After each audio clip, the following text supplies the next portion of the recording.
Access Radio. WIAX, the future of radio and podcast. No limit to what we do.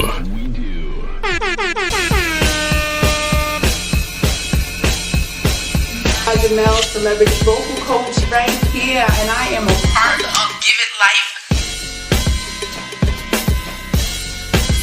And ratchet, we And bringing real extra ratchet, raunchy. Let it be everywhere, like.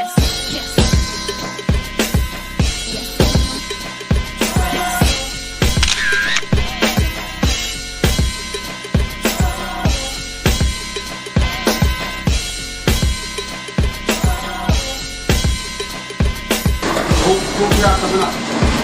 Those shops is upstairs, but we down here by our hustle, man. This nigga got hit the wall off the set.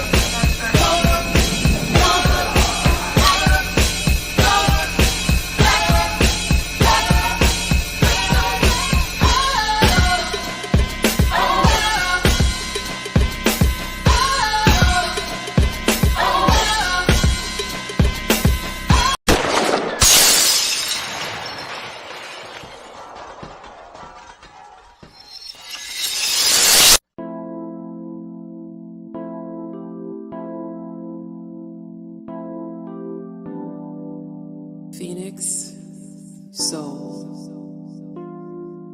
clarity and connection through conversation. Phoenix, soul, clarity and connection through conversation.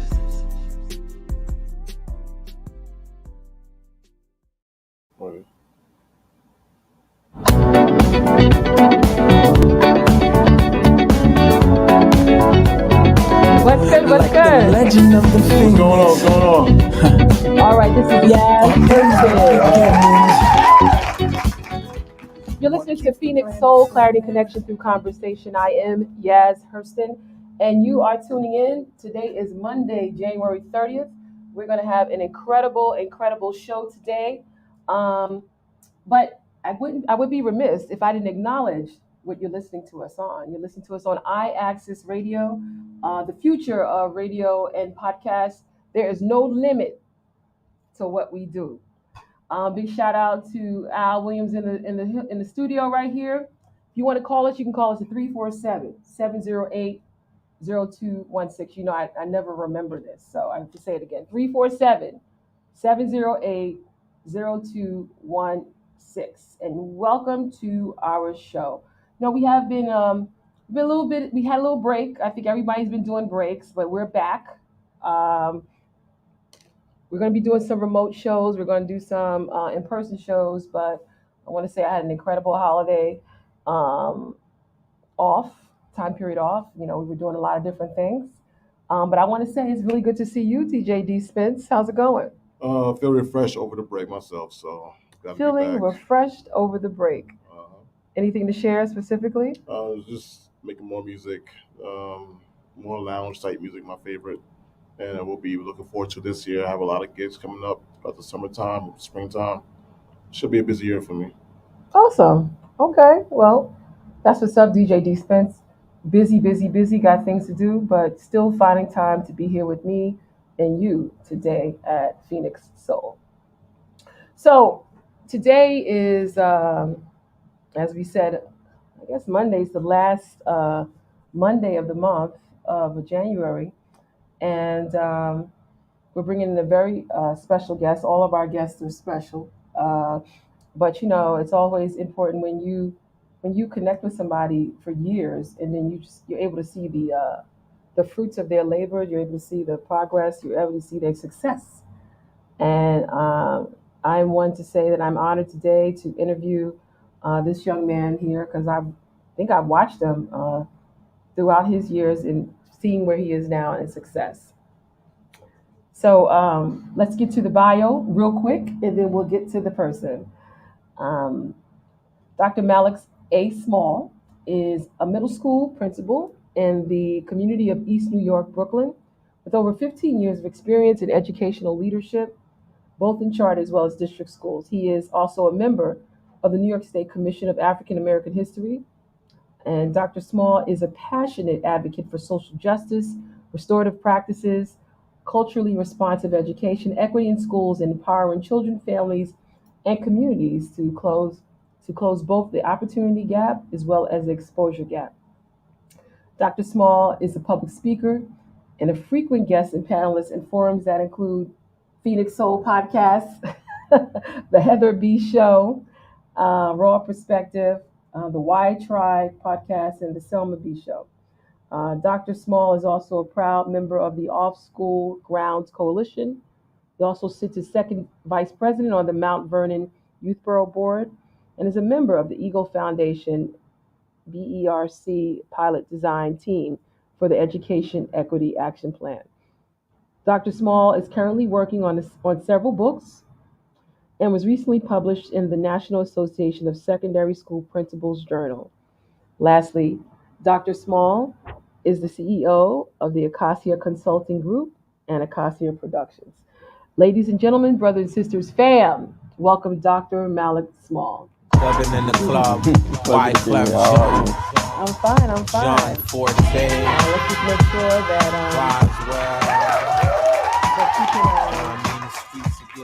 you can be heard. Mic check. Mic check. 1 2 1 2. That's what's up. So Malik. Yes. So let's be clear. Let's do full disclosure. I think I've known you since 2004 or 2003. I want to say no. I want to say 1990. Yeah. It was the 90s for sure. Yeah. Definitely that. I'm trying Early to look at 90s. I'm trying to look at your. Oh yeah, that sounds right. So your time was 1996, and I left in 95, right? So I would say 93, 94.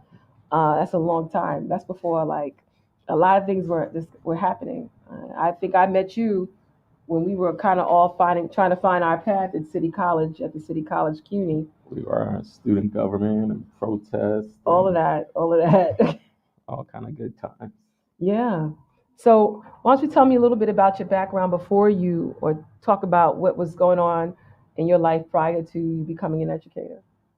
You know, I got into education by accident. I got into education at the time that I got into education. I was actually working in business and finance, and before that, doing some work in entertainment. I was in law school. Then my son was born. I was about 25 or so, and I remember sitting in my office down at the Fifth Avenue office, and we were working and making cold calls on a Saturday morning. And I had my son, he was still an infant, in a stroller, sitting there. And I'm sitting at my desk with my call list and my mirror, because when you're making those calls, you gotta smile, right? Mm-hmm. And I'm looking at him, and he's sitting in a carriage, and I'm like, this ain't cool. Like, there's gotta be a better way, right? Right. And around the same time, I stopped to see my father one day, and he had a gentleman at the house who happened to be a teaching fellow. And I'd never heard of the teaching fellows up until then. And he told me about it, and I couldn't believe he said, you can go to school, get a free degree, and a job all at the same time. I'm like, I could work a job, get a free degree, have regular hours, not have to take my kid to the office on Saturday. I'm like, let me give this a try. So I applied, and the rest is history. So when you applied, what did you apply for? Just a teacher? I applied to be a teacher because at the time I was actually in law school, and I had to make a decision: did I want to continue to go the law route, or did I want to go the education route? And so at the time I said, if I'm going to go the education route, it's to be a principal. So I knew from the very beginning I wanted to be a principal, but obviously you have to be a teacher first. So I applied to be a teacher, but I already knew I wanted to be a principal. I only spent about 4.5 years in the classroom. Wow. So when you knew you wanted to be a principal, what was the premise behind that? Was it shaping cultures, creating No. like what was the reason for None of wanting it. to be okay? My godmother, my late godmother, the Dr. Marjorie Henderson Dunbar, was a principal, a middle school principal at that time, and a middle school principal who was doing just revolutionary things at the time, taking children on trips to China and just doing amazing things. And I think she gave my mother her start in education before my mom decided to become a medical doctor. And she was my godmother. She gave us the house that we lived in. So we grew up in a brownstone on 148 between Compton and Amsterdam. She gifted that house to us. So she was just an amazing woman. She was a principal. She was a professor in the Black Studies Department at the City College of New York. She was a businesswoman. She was an AKA, and she was just everything. But most importantly, she was my godmother. And she would always, I remember, give us gifts, and those gifts would always be books. I remember the Time Life Volcano book that she gave me. I remember the Charlie Brown encyclopedias that she gave me. Wow. I remember when she went to the Mercedes-Benz dealership and bought an E-Class, a champagne-colored E-Class, and drove it off the lot. And she was so happy. She said to us, she was like, "Listen, I just bought this and I paid all cash." And she was that type of woman. She was a community advocate. She was just well before her time. And again, she was my inspiration for becoming a principal.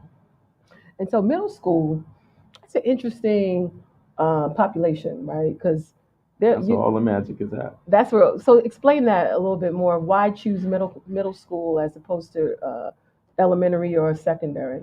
Well, honestly, when I was young, my reasons have changed. When I was young, when I was in my 20s, I decided to go middle school because I felt I was too close in age to the high schoolers. Oh, I see. So at that time, I felt that wouldn't work. And I certainly wasn't interested in little kids, even though I would tell anybody having my son made me a better teacher, and becoming a teacher made me a better father. So my son, who, again, I went into education when he was an infant.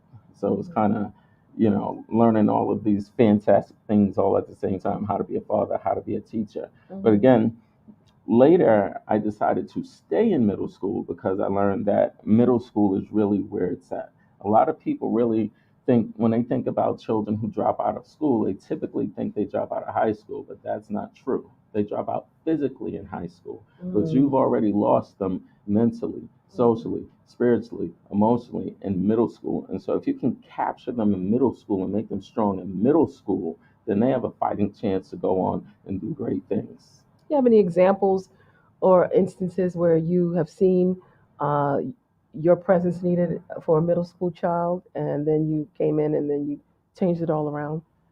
I mean, I've been doing this so long. I got so many stories. I have a young fella, I think every year, and certainly every 3 years as we cycle, I find a group of youngsters, and there's always one special one that I want to take under my wing. So I'm going to tell you a story about two, right? One who's currently a student, he's an 8th grader. He came to me last year as a 7th grader, and he was heavily involved in gangs. He really wanted to be a professional Crip. That's what he wanted to be. But at the same time, he also would have conversations with me about being a mechanical engineer and doing other great things, right? And so, but when he came to me, he was broken, right? He needed something. He needed somebody. And when I sat down, I remember within a couple of weeks of him being in my school, he had gotten into a major fight, and I'm sitting there having a conversation with him. I'm like, "Bro, how'd you end up here?" He was like, "Because I hit the last principal." I'm like, "Well, why you ain't hit me?" He was like, "Because you took the time to talk to me." And that was powerful, right? And so I've been working with him since. And now if you see him a year later, nothing but smiles all day, every day. And he's just on just a positive path and a positive trajectory. I got another young fella. He's a graduate of mine. He's 22 now. He came to me in COVID. When he came to me in COVID, he was depressed. He was damn near suicidal. And I knew him for several years before that. He's the one student that, as a principal, I got professionally written up for because I had to use some savory words one time to get his attention, right? But sometimes you got to do what you got to do to catch their ear, and I wouldn't change a thing. And so he came to me again.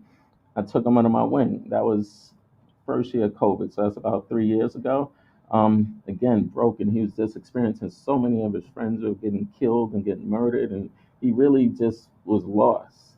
Again, just holler at me, come talk to me. I told him, come see me once a week, and let's sit down and let's shape and mold and let's figure out a path for you. Now that this kid is just doing well. He's working. He's an aspiring boxer. Also looking to study Islam, so I just put him in touch with some of the brothers. So he went to the mosque for the first time last week, and he's doing great things. And so again, for me, when I think about this work and when I think about being a principal, this is really, we're in the business of saving lives, right? The lives we don't touch, someone else will, and then they're gonna come back and they're gonna touch you. So this is mission work. Wow. So your role in being an educator, but a principal is not just clean cut, dry, get the curriculum together. There's a little bit more into it. And did you realize you're going to be doing that when you wanted to become a principal, or did it change suddenly once you got involved? No, when I was thinking about becoming a principal, when I was working in charter actually, and I was an academy director, Hmm. and I knew I wanted to be a principal already because again, I came into education knowing I wanted to be a principal, Hmm. and so I studied private schools, and I also studied my own life and looked at all the things that I was afforded as a child. I was in Africa by the time I was in fifth grade. I was already experiencing the arts and ballet and so forth. So our parents made sure we had everything, right? And so looking at my own personal life, studying charter school, and knowing that we can offer and we should be offering these things to our children, and realizing that we can replicate these things at scale, probably with the exception of class size, that was kind of how I modeled how I wanted to design a school. And so if you look at our school now, we're in the process of building a multimedia center. So our kids will have everything you see in this studio, we'll have, right? There'll be a podcast, broadcast studio. We'll have a standalone recording studio. We are in the process of building out a hydroponics lab. We have a golf team. We have an esports team. We have a media club. We have a debate team that only debates private schools and so forth and so on. Because again, I wanted to bring to the children and the families that I serve just a little bit of what I had growing up, and but certainly those things that they deserve, because we know what's more important than the closing of the academic, the achievement gap, which is a bunch of bullshit if you ask me, is closing of the exposure gap, right? So making sure that they're exposed to and have access to everything that anybody else does, and certainly things that they wouldn't imagine they would have access to in the communities that they come from. So your trajectory of becoming an educator and a principal, you had to go through a number of, I guess, a number of courses. You had to go through a number of certifications. Just for the person listening for the first time or someone interested, can you share with us like what you went through to get to where you are, or just Well, maybe your degrees and everything? bachelor's and I have 3 degrees from City College. I love City College. So Love City bachelor's, College. Yep. Hmm. bachelor in literature. That's probably a double bachelor's in literature slash Black studies. Master's in secondary English education. Masters of science in educational leadership. A doctorate in educational leadership. I'm about to start another certification course in about a week at Harvard to do an advanced certification in educational leadership. And then a lot of other certifications and things. So why are these certifications significant in education? Honestly, for me, they're significant. There are many people that don't bother necessarily getting all of those degrees or even going into admin with the second master's degree. I think it's important because I think that the idea of being a lifelong learner is absolutely important. If you're not continuously growing, if you're not continuously sharpening your tool belt, then how are you going to go out and make the change and be the change that you're espousing to be and that you're asking other people to be? So I'm just a bit of a nerd. Shout out to Harlem Nerds. Well, what did you say? If you're going to walk the walk, you got to talk the talk. Absolutely. Listening to Phoenix Soul, and we have Dr. Malik Small. And again, if you want to call us and talk to him, you can call us 347 708 0216.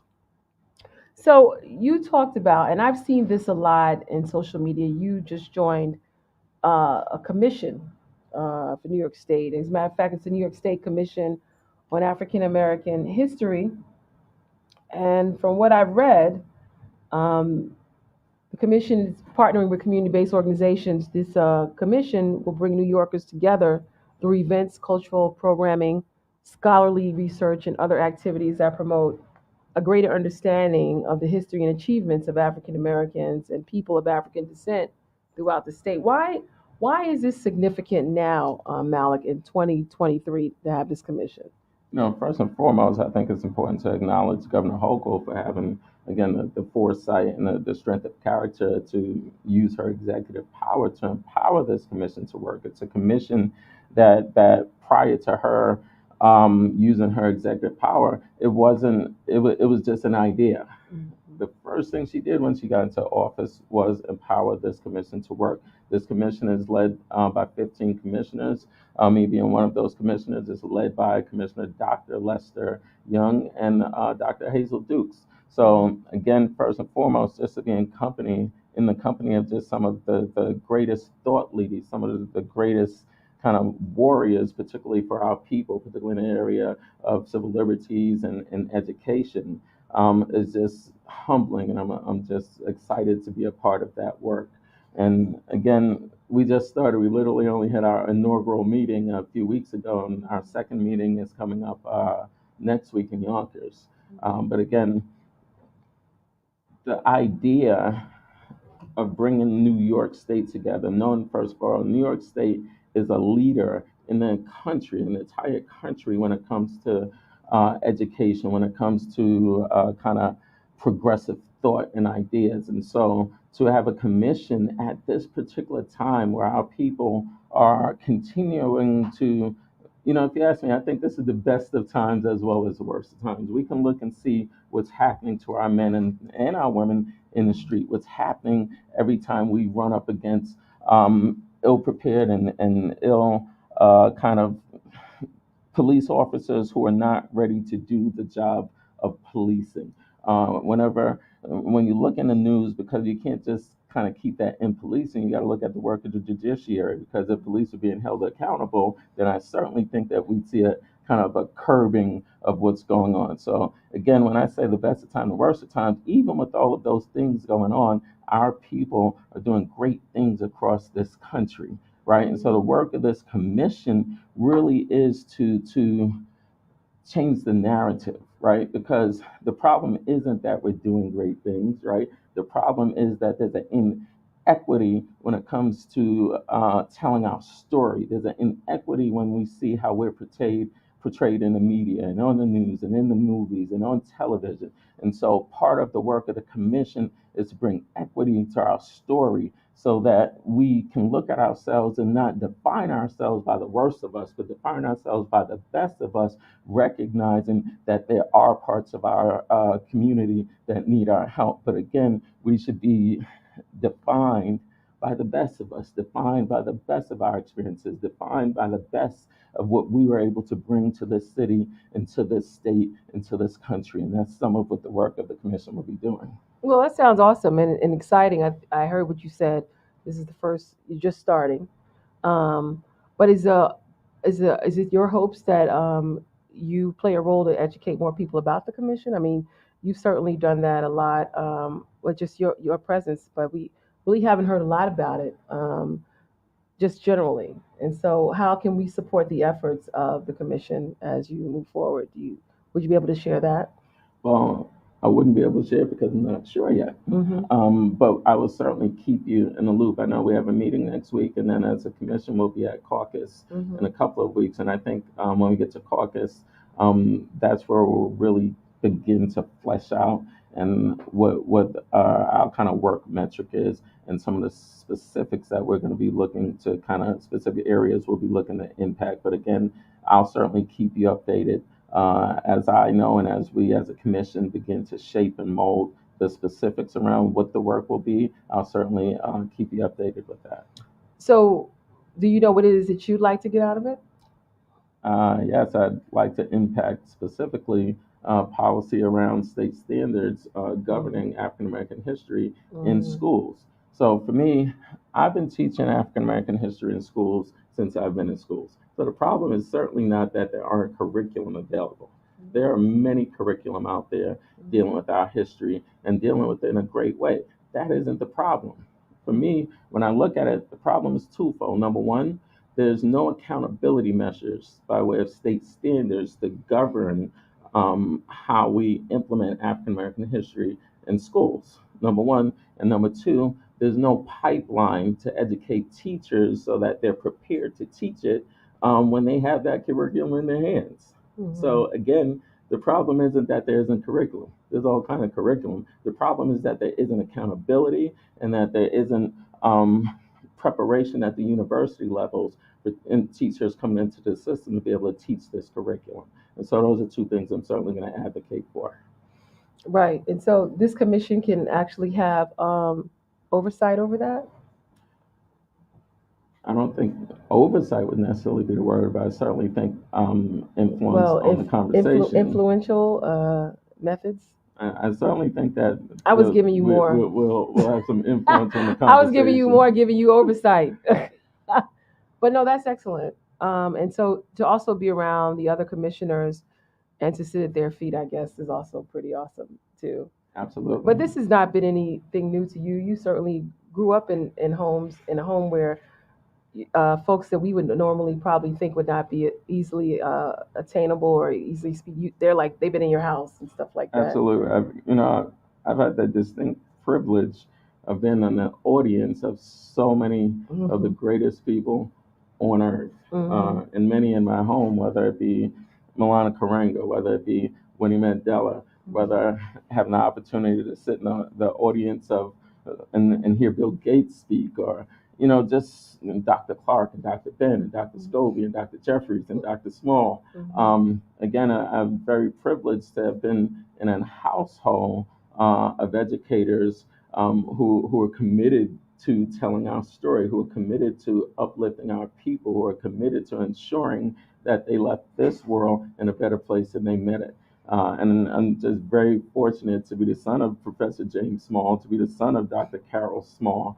And I'm living a dream. Shout out to the Smalls. They're awesome. I had an opportunity. I think I want to say your dad was one of my professors in school, or I just sat in the class and just snuck and just enjoyed it. But being in the city college and having the opportunity to take Black Studies, I'm sure many of us took it at City College and we didn't even realize that wound up being our majors because we just took so many courses, right? But being it was more than just a course. It was courses. It was I took like. It was where the fun was at. I remember, right? Well, that's true too. I remember somebody was like, "Well, you also got a minor." I was like, "A minor in what?" It was like Black Studies. I said, "Oh, okay. Well, it makes sense, But being at City College and having parents that were able to provide you with a strong foundation, how do you think that's translated to you being a parent?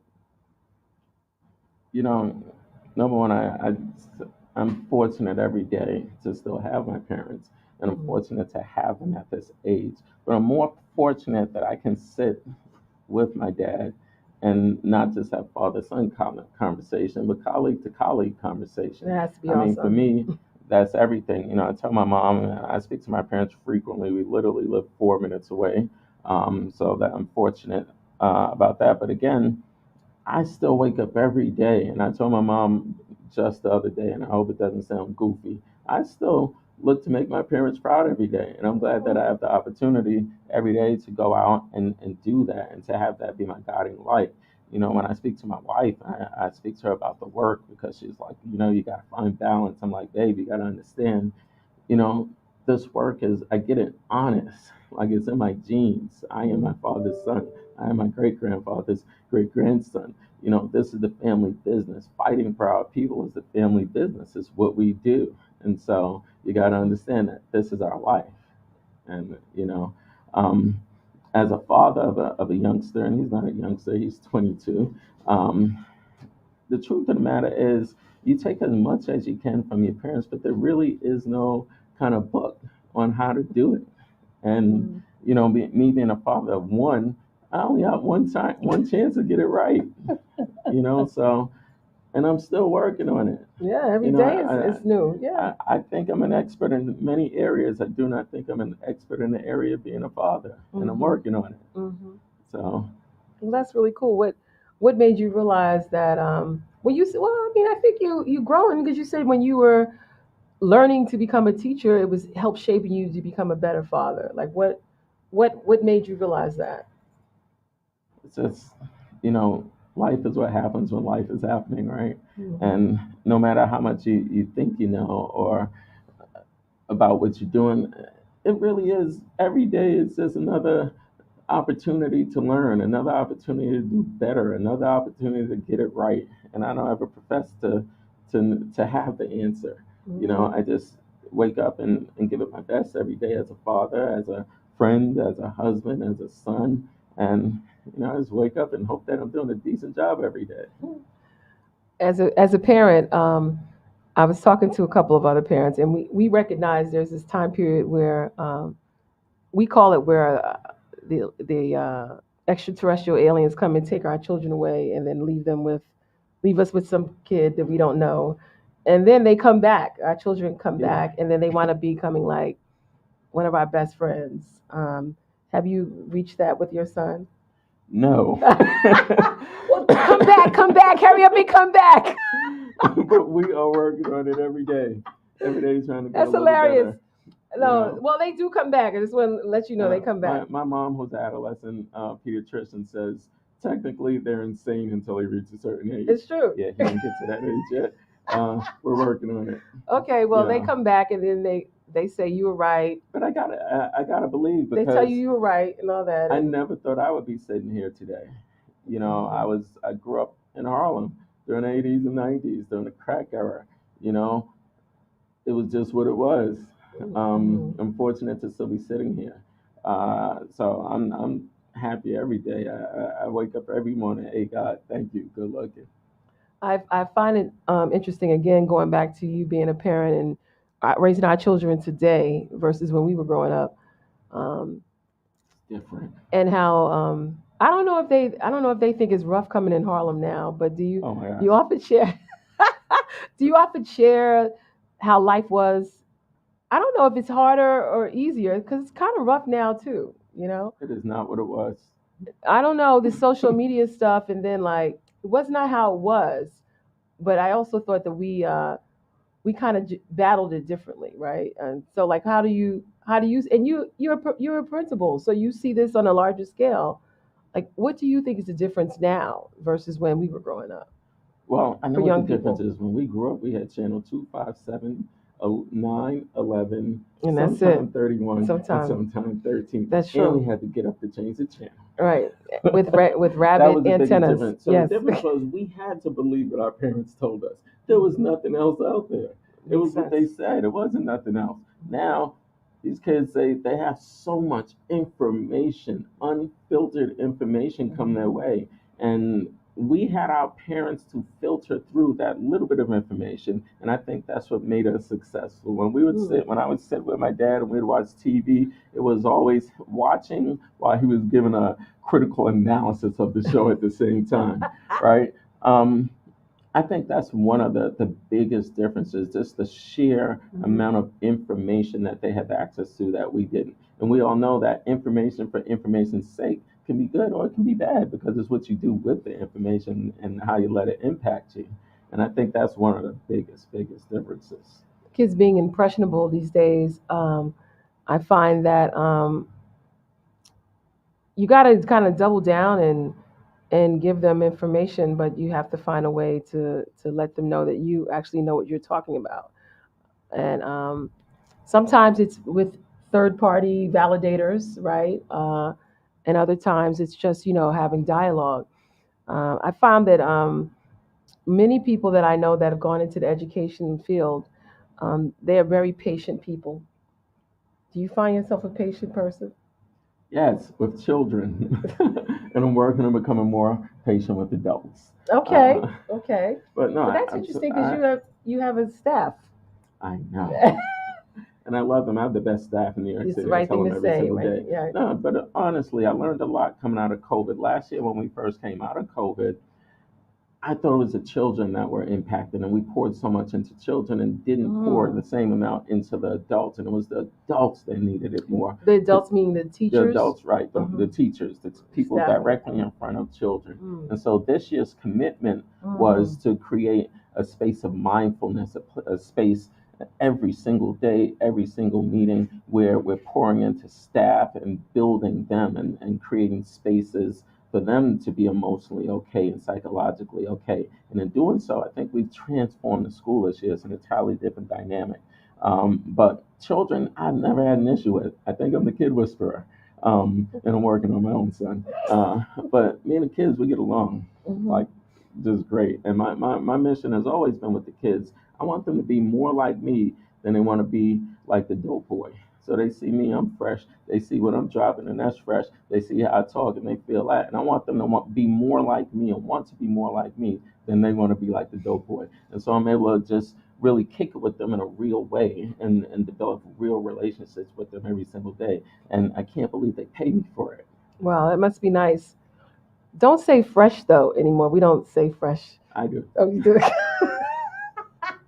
Well, I think that's pretty awesome, and I think it's also important that we acknowledge you for your work. And I don't think we did pay a lot of attention to all the facets during COVID.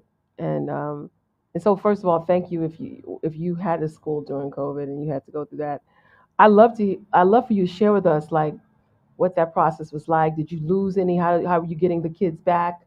Not, I mean, like as far as not staying in touch with them, losing them. Like, Oh no, we had did you stay in touch with everybody? Did everybody absolutely. attend school? And every single day, our children they were on those computers. That's awesome. Every single day. We worked with Jamila Davis and her program to bring an after-school segment to them that was also online, and we're able to do great things with them. So we're able to capture their attention all day into the evening, and they look forward to coming online with us every day because being at home and it's just them and their parents and sometimes just them, we were their everything. And That's so true. just sitting there on those computers every day, it was what it was, and we made it work. And we were able to stay in touch with every single child and make sure that every single child was safe and we knew where they were at, and we were able to really support each other during COVID, both in school as well as remotely, because there was a small population that was in the school building also. Oh, is it? Oh, they were still in there as well. Yeah. Oh, I see. So when you were dealing with COVID, I know you just talked about mental health was critical. How were you able to balance the mental health needs and still do with your educators, with your staffing? Being East New York pre-COVID, it's also a lot of things that are going on in the community. Absolutely. How were you able to find the mental health wellness there? Because we, again, through COVID, we actually created organizations specifically to help deal with those issues. So whether we're talking about Off School Grounds that was created by Dennis McKeesey, or whether we're talking about the work of Brianna Greenspan and Hal Elrod and the Miracle Morning, we brought all of these resources to our teachers, to our students, and to our families so that we can stay connected during this time and just stay together. And so we tapped into all of our resources. And I would say that every day, because I was working remotely also, I was only in physically maybe once a week. And that was because going into COVID, I was diagnosed with type 2 diabetes. And so I had to focus on my health also at the same time, which I did, and successfully dropped over 40 pounds in Congratulations. COVID, as well as started 3 businesses, et cetera, et cetera. So I took the time that God gave us. Use to that time reset. right. That's right. But that Yeah. was a reset. But we just stayed very connected, and we were able to stay connected with people, not only in New York, but across the country and across the world through our work with these multiple organizations. And we brought those organizations into the school because these organizations were made up of educators and entertainers and politicians and businessmen. And we just stayed connected and supported each other and loved on each other and kept each other uplifted so that we could come through the storm and now be in the midst of the recovery. So your way of teaching, is there a certain style or is there a certain approach that you have in your school? Um, well, yes. Number one, we lead with love. If you can't love all my children, you can't work there, or else you probably wouldn't want to. So again, we open up every class, not just every meeting, but every class is we open up with mindfulness, right? And then we ensure, number one, that we're taking care of the social, emotional, spiritual needs of our children first, so that we can get to the academic needs, and making sure that we have not only a school counselor, but a team of people just to deal with the social, emotional needs, because you can't teach a child if they're not ready to learn, because they're not in a social, emotional, spiritual space to do so. So for me, my approach is always a holistic approach. So we educate the entire child. Again, yes, it's important to look at the achievement and performance, but that's only a small segment. Because again, when you think education, those first of all, the test, the standardized tests, were literally designed to prove that white people were smarter than black people, right? So I take it with a grain of salt. It's a measure, but it's a small measure because it wasn't designed for our children to be successful. For me, and furthermore, when you look at standardized testing, it is not an indicator of future success. When you look at every Fortune 500 leader of any company in this country, they weren't straight A students, most of them, right? So again, what are all those tests and those numbers for, except for probably tracking them into prison, right? Through and we don't. That's a whole different conversation if you want to get into about prison reform. But again, those tests were literally designed to track our children into prisons to say that they weren't smarter than others. And so I take it with a grain of salt. For me, we look holistically at the child. How can we bring experiences to them that are going to build them into students who are globally ready, globally connected? Shout out to Joe Carpenter, One World, which is a private public partnership we have to ensure that we're teaching children character building through teaching them what it means to be a global citizen, looking at it through the lens of the United Nations 17 Sustainable Development Goals, right? But that's another part for another time. We offer at the middle school level, besides math, English, science, and social studies, all of my students take French, right? All of my students take a course called UI UX, which is user interface, user experience. So we're teaching them about how to code and teaching them about the metaverse, etc. Every one of my students takes an Africology class, right? It's important that they learn about their history, to learn African American history and how it shaped this country and shaped the world. So all of my students take 3 years of Africology and so forth and so on. We want to bring courses to our students that are going to cause them to be leaders, that are going to give them voice. We're going to see them be advocates. So we bring in organizations like Intel Freedom with Tamika Mallory and my son, et cetera, to work with our kids. We bring in other organizations so that our students have the opportunity to participate in protests, participate in struggle, whether it be learning about environmental struggle and sustainability and protesting there, or whether it be standing side by side at Yale University with Benjamin Crump and protesting police brutality there. We want to teach our students that they are the ones who will go out and change this world and make this a better world to live in, and make this the America that America itself dreams that it could and should be.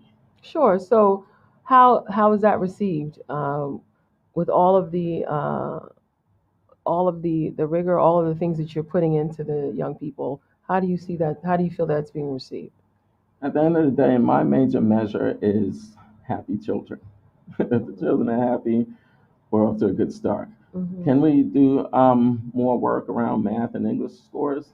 Absolutely. If you look at it across the city, it's struggling there, and certainly in East New York, and those are issues that are systemic and issues that are generational, and those are issues we're still looking to work with. But at the end of the day, my measure is happy children, right? Are the children happy? We keep an open door policy to alumni. Our alumni come back every single day just to check on us and let us know that they're doing well, et cetera. And so the children are happy, the families are happy. We're there for the community, and they're happy with the work. That means we might be doing a good job. So thank you first of all for that. You talked about the young man who wanted to be a professional crip, um, and you also talked about you being a social justice advocate. What resources or what do you think is out there to prevent this type of transition that's out there for our young men and women? And I'm sure you've seen that a few times and you've had to combat it. What resources are out there to help change that trajectory? I'm going to put a lot of the responsibility on school leaders, Hmm. right? Because And not if parents. school leaders, Hmm. well, parents, but certainly remember, the parents are just older versions of the children that we teach, I agree. No, I right? agree. So parents are doing the best that they can, given the circumstances that were presented to them, Mm-hmm. right? They're not the professionals who are tasked with and who are paid to ensure that children have a positive trajectories. So again, I'm gonna put it back on school leaders, right? I'm gonna put it back on community leaders or those who claim to be community leaders, whether they be politicians, whether they be community-based organizations, etc. Right? These are the people and the places and the systems that commit themselves to the work, and so to the extent that they're doing the work positively, will be the extent to which we see improvement. And then conversely, the extent to which we see a lack of courageousness in those positions, right? Right. A lack of courageousness when it comes to be a school leader who cares more about his job than doing what's right for children, cares more about his job than ensuring that children are getting their history. I have a problem with that. So I know that if school leaders are being courageous and standing up and doing the work that they're called to do, because schools should be the hub of every community, then we can move the needle. But first, we got to get school leaders with some courage who care more about a job than they do about the community. That's a lot. That's a lot. And really, really congratulate and commend folks that are going to this field because you don't just take on the curriculum of teaching, you're taking on being like a second guardian in some Absolutely. instances. And so thank you for that and acknowledging that. And your role, besides being a principal, how do you use that to shape other parts of your community, or just who you are? What do you do to shape other parts of your community? I just ensure that I'm very kind of picky about where I lend my time to, and I want to lend my time to places and spaces and organizations that are going to have impact. I don't like wasting time, so um, I just spend my time and space in places where we can have positive impact, whether it be around mentorship, right? Whether it be around figuring out how to support those organizations that are looking to get the vote out, because we know how important the vote is going to be over the next 2 years, because we have to take the House 2 years from now, because currently Hakeem Jeffries has made history as the first African American leader of a political party, and we're hoping that in the next 2 years that he will be the Speaker of the House. So again, ensuring that I can lend myself to organizations that are helping get the vote out, and so forth and so on. So I just like to put my time and give my time to people and spaces and organizations that are really getting the work done. I think that's critical, utilizing our time. And thank you, Brooklyn of the Brown Table. He said, now that's real. I don't know if you know who that is. But I think it's critical to be able to um, use your time wisely, and also be able to make an impact for those people who are just probably watching you, and they don't know your background or what's embedded in you. Like if there's a major issue happening right now, like let's tell me what you think the top three issues are right now, and how do you think the best way to approach it? Let's start off with what you think the top three issues are. I'm going to first always lean into culturally responsive pedagogy and education, because Mm-hmm. when you think about all of the pain and the hurt that's happening in our communities, particularly with our children, particularly with young folks killing each other, and remember, that's in some communities, because certainly we have communities across this nation that are flourishing, but those that are in trouble, again, when those young men look in the mirror, they're not seeing someone that they love. And because they look in the mirror and they don't look at someone that loves someone that they love, when they look at the next person that looks just like them, it's nothing to murder them. It's nothing to abuse them, so forth and so on. But I believe if you stand strong and rooted in your history, strong and rooted in those things where you can find a sense of pride, then that's going to be a great place to start around addressing the endemic problems of violence in our most impacted communities. Second of all, I think we've certainly got to look at policy and legislation, certainly around voting, to ensure that we can protect voting rights across this country, because it cannot be said enough. The power of the vote, the power of being able to be in position to impact legislation and policy. So I would say certainly that's the second one. I think I'm not going to say economics per se, because African Americans in this country, the GDP just for African Americans alone is in the several trillions of dollars. So that certainly isn't the problem. The problem, I would certainly say, is cultural cohesiveness, because when you're making that much money as a collective and that money is not being recirculated into the community, it's going out into other people's community quicker than we don't even get to touch our dollar before we give it away. Now, why is that important? You can't build wealth. First of all, this country has systemically worked to keep African Americans from building wealth, whether it's through redlining, whether it's through subprime mortgage lending, and so forth and so on. So again, there's a reason why. The only real wealth, period, is real estate, and home ownership really is the foundation of the building of generational wealth. And so again, when we're getting money and giving away, rather than getting the money and figuring out how we can use it to reinvest in our community, like Pinky Cole is doing, like EYL is doing around educating our people around financial literacy. Those are the things that I think are going to be important. So it's a coupling of being financial literate, but also being culturally literate. Because if you're culturally literate, that's going to dictate how you use your economic prowess. Okay. Well, I think that those three issues are critical, and if you had to tell that to some folks like right on the corner, right? Like if some folks just came up and said, how do we change this? Um, I think somebody would really appreciate this. There's a thought out there that there's a void in leadership to really speak to real issues, and I don't need you to talk. I don't want you to discuss what you think about present leadership, but I definitely would like you to share what do you think leadership should be looking like right now. You talked about school leaders expectations there, but what do you think community leaders or uh, national leaders should look like?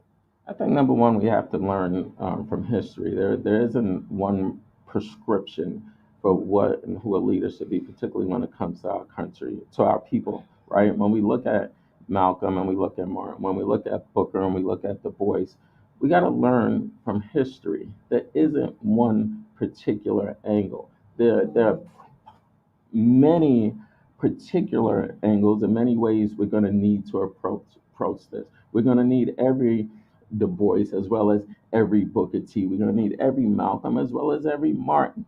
There's not one particular type of leadership that we need, unless we get very specific and say, yes, there is a particular type. We need leadership that has integrity. We need leadership that is people focused and not power focused. We need leadership that is doing the work and being elevated because of the work and not because of the title or the position, right? And so I think those are some of the things that we need in leadership. But I certainly don't think that there's a particular model. I think we need to reevaluate what it is and how it is that we think about leadership and recognize the leadership potential across the board in so many faces, whether it be the garbage man or whether it be the principal, right? Whether it be the former street entrepreneur versus some CEO of a company. I think that we can find leadership and value in a range of different people.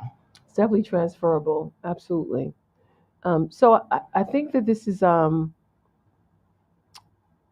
incredible time for us as far as our generation, not necessarily a race, but our generation has an opportunity to really utilize the resources that we've learned, as well as take on what's happening now. I think we're one of the most incredible generations because we've had to do everything. I'm speaking of like we remember how it was before the cell phone.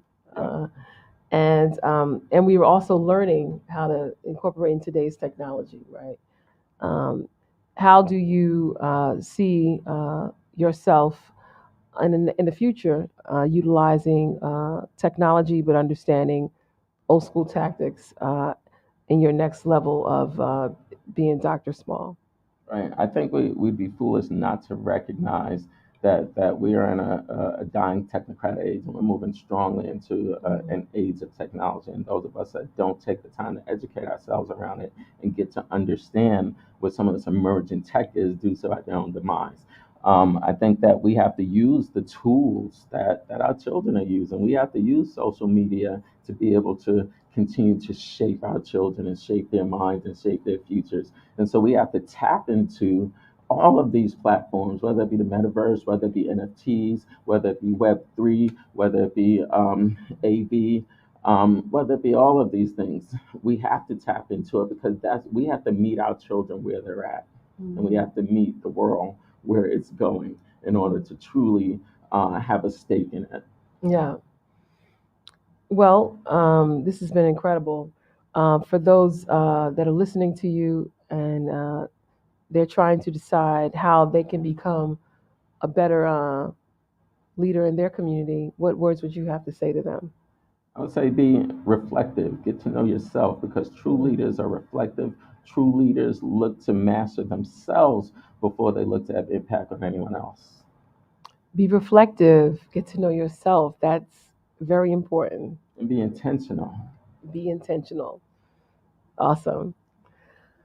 Well, see, this was quick, right? Dr. Malik Small, thank you for coming on Phoenix Thank you. Soul. This was an incredible, informative, as well as, I would say, fun interview. And again, you continue to be great. And we wish you the best, hoping that your son comes back soon. And but we know that he's in good hands, though, wherever he That is. sounds like an awesome young fella. Awesome. What's his name? Give him a shout out. Big shout out to my son, Lil Malik. That's what's up. And any other family members you want to say hello I say to? what's up to my beautiful wife, Evie, and my Please mom do. and my dad, and to all my brothers and sisters, and the very small handful of friends. Okay. All right. Thank you so much. You're listening to Yaz Hurston here, and thank you, Dr. Small. Again, we're so proud of you, and we look to hear more about what's happening at the commission. And again, once you figure that out, how we can be supportive and provide another alternative to a narrative, we're here to do that too. Absolutely. All right. Well, thank you so much for joining us, Phoenix. So we will be back next week. DJ D Spence, you're the best. And you could take us out.